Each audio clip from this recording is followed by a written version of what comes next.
আসসালামু আলাইকুম গাইস। এখানে দেখতে পাচ্ছেন গরুর গোবর। অনেকে এখনও জানেন না গরুর গোবর দিয়ে কি হয়।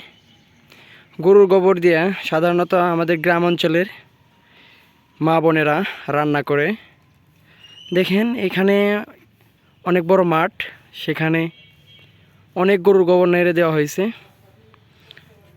এখানে গরুর গোবর একজনেরই না, অনেকের, সবাই মিলে জিলে নাইরা দিয়ে যার যার নিয়ে রান্না বান্না করে।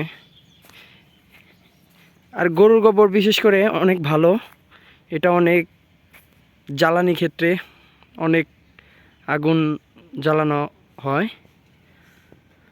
এটা অত্যন্ত ভালো জ্বলে, কারণ যে গরুটা খাবার খায় সেটি হলো ভাত, ভুসি, খোল ইত্যাদি। এর কারণে এই গোবরের প্রচুর পরিমাণ তৈলাক্ত হওয়ার কারণে এই গোবরটি চুলাতে দিলে অনেক তাড়াতাড়ি রান্নাবান্না হয়ে যায়। আশা করি বিষয়টি আপনারা বুঝতে পারছেন। আর যারা এখনও এই বিষয়টি সম্বন্ধে কোনো ধারণা ছিল না, আপনারা আমার ভিডিওর কারণে হয়তো বুঝতে পারলেন। আর অনেক অঞ্চলে হয়তো এই ধারণাটি নাই তাদের।